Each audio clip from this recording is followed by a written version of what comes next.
The power of charisma is, in a nutshell, being attractive, popular, and well-liked by people. I was intrigued by the dictionary definition for charisma, actually. Several different dictionaries literally use words like magical and spiritual or divinely conferred to describe what charisma is. So here there's going to be a certain je ne sais quoi, you know what I mean, when it comes to understanding charisma. It's about being attractive and popular and well-liked, yes, but it is so much more than that. It's going to be a certain degree of swagger. What I love about the dictionary definition for charisma is how it sends the metaphysician some solid hints about how to approach summoning charisma as a metaphysical power. To have charisma, you need to invoke an angel. Let me explain. I don't mean to be holier than thou, and I'm not talking about religious iconography. In fact, that's not what I mean at all. I'm talking about a colloquial sense of an angel. What we think of when we think of an angel is not necessarily just goodness or virtue on this sort of grander scale or ideological scale. I'm talking about essence. This is a feeling that you can imbue people with. For example, people think you're here so they can receive an important message. People feel fulfilled from you because of a magical, spiritual, or just emotional fill that you can bring. So when I say angel on the colloquial level, it's how people perceive you, somebody who's better than everybody else around them. And by better, there's many ways we can define that when we use the word angel on a colloquial level. Just think about how people use the word angel on a mundane level, taking out the religious sense. When we say she's such an angel, what do they mean? Or you're my angel. When you say you're my angel, what does that mean? You have to be people's angel. When you are someone's angel, you absolutely possess the power of charisma over that individual. Here's why I'm correlating the colloquial concept of angel with the power of charisma. People don't say no to angels. That's why you want the power of charisma. If you don't have the money to bribe people, meaning you don't have social capital and you don't have the coercive power to force people to do your bidding, punishment power, which we'll get to, and you're not someone of high-ranking authority, authoritative power, how can you still get people to do what you want them to do? You get people to do what you want them to do if you can't work with the other three powers through charismatic power. Charismatic power is the one you can absolutely acquire. There's no excuse. You can absolutely acquire the power of charisma. Remember, power equals force multiplied by displacement over time. To increase your power, you really need to increase force and displacement. Force is both physical and metaphysical force. So the physical is going to be based more on your specific goal that you've set for yourself. In terms of physical forces that you would write, maybe it's about setting a study schedule for yourself or being more vigilant in a pretty specific way about devoting resources to, say, marketing and branding. It could be a physical or emotional health goal, and this is about reducing your cholesterol levels or reducing your lowering your blood pressure. Maybe it's about curbing an addiction or a resolution about your diet. Maybe it's about developing an asset you can give away and be generous about. That way you can drum up more social capital. Now, the metaphysical force you need to raise is fueled by the element you're working with. So in terms of your personhood and your personal environment, you want to cultivate as much of that element summoned from inside of you and pulled from around you. You need both, from summoned within and also to have it available in your personal environment. It's a little bit like being a psychic vampire, where you're assembling around you as much energy as you can and then drawing from these pools of energy, absorbing it so you can raise more metaphysical force to cultivate power. The course guidebook recommends taking a multifaceted approach. So you're going to be accruing gemstones, burning incense, working with essences of Mother Nature that optimizes the element you're working with. Then when you go to cultivate the power associated with your major arcanum card, you have plenty of force to draw from. The more force, the more power. Displacement is your motivation, your movement, and is related to work that you do. How much work are you willing to invest into summoning this power? That's displacement. Remember the formula. Power is work over time, and work is measured by force times displacement. These are the formulas to keep in mind because they will regulate how you approach craft and how you approach your intentions and goal setting in terms of manifesting this particular power.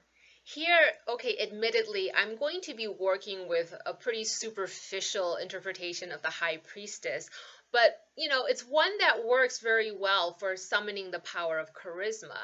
I would use the High Priestess to help exude attractiveness. This is just that je ne sais quoi that I was talking about earlier that you want to manifest. This is the card I would use to attain that kind of a presence. Now, the Chariot card is the key to commanding confidence and swagger. If you're seeking to be a motivational speaker, to be someone who can move people, sway public perception, then I would go with the Chariot. One of the attributes to charismatic power set forth in psychology is social adroitness, and I talk about social adroitness in the course guidebook. Tap into the Hanged Man for that. This is EQ, or emotional quotient. This is emotional intelligence, reciprocal altruism, which I also talk about in the guidebook. This is the facet of social adroitness that the Hanged Man, at least for me, embodies. And basically mastering the strategy of self-sacrifice so that you will inspire others to then follow you and sacrifice for you. This is also the card for embodying grace. If you need to compel a dramatic transformation, a change of consciousness, then I would go with the Death card as your key. This is the facet of charismatic power that will bring about permanent forms of change by tapping into the power of impermanence. It's kind of a fun philosophical paradox there. So if we're being real here, a lot of charisma, swagger, confidence, and beauty is about the power of illusion, right? There's that Helena Rubinstein quote. She was a tycoon in the cosmetics industry that goes, "There's no such thing as an ugly woman, only a lazy one." Now, turning that a little bit into a serious note, much of charismatic power is the power of illusion. So really think about the strategy you need to take for your specific goal of charismatic power. Maybe it's the power of illusion, in which case I would go with the Moon. Now, as I had noted in the book, the Magician card and the Judgment card has a split in terms of the elemental attributions, so I'm including both common approaches here. So for Judgment, that's going to be both fire and water. Here, when harnessing the power of charisma, you can use Judgment as the key to activating the power to become a spiritual or thought leader. This is about getting people to have faith in you, to trust in you, to be inspirational on an emotional level. So we've decided on one of the major arcanum cards as the tarot archetype representative of the power you want to gain access to. The major arcanum card is a key which unlocks that power in the external world around you and also unlocks that power in the internal world inside of you. Now, to attain power, you could go in the direction of external achievement that then becomes internal achievement. That's when we say, you fake it until you make it, dressing in a way that represents how you want to feel, and then actually feeling that way, or getting an advanced educational degree so that you feel smart. That kind of thing is achievement from external to internal. Alternatively, or simultaneously, the other way to gain power is to go from internal achievement to external achievement. So what you generate and strengthen inside of you can then emanate outward and become physical manifestations of achievement. That's going to be strengthening certain facets of your personal chi energy or vitality so that it can manifest as a career promotion or financial gains or other specific features of the reservoir of power you're working on. This route from internal to external is the route you want to take if you lack physical resources in your environment or personal circumstances. Internal to external is manifestation. It's magic. It's owning up to the full potency of your own power. Now let's talk about the chakras that are the inner hubs of your reservoir of power. Strengthen your chi through these chakras and you strengthen the inner reservoir of power so that it has what it takes to become physical outer manifestations of achievement. Develop the inner power so that it can then transmute into and become outer power. Your reservoir of charismatic power is sourced from the strength and vitality of your sacral chakra, heart chakra, and throat chakra. To summon the power of charisma and harness metaphysical water, you need strong sacral, heart, and throat chakras, and you're going to want to attune those chakras to the water elemental cards in the major arcana. For the sacral hand mudra, your pinky tips, ring fingers, and thumbs touch while the rest of your fingers splay outward. A potent ball of energy is formed here in that space between your palms. Strengthening the sacral chakra strengthens confidence, motivation, action, and passion.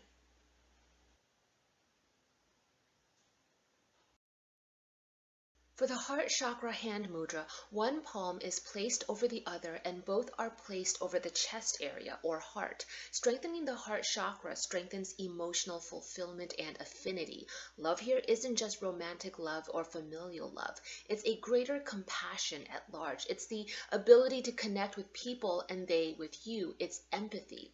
Here, I was taught that women should keep the left palm closer to the chest and right palm over it, while men are supposed to keep the right palm closer to the chest and left palm over it. However, that's kind of an old school gender binary way of looking at identity, isn't it? So I'll let you decide on what you'll do. For the throat chakra hand mudra, link your thumbs together and then splay out your other fingers. Then point the knot formed by your two thumbs close to your throat or voice box. Strengthening the throat chakra strengthens the intellect, your ability to express yourself, the ability to express your thoughts and ideas, all forms of social expression, and the power of persuasion. Here we also see the power of discourse, the power of social influence, and the power to make an impact on the mental state of others.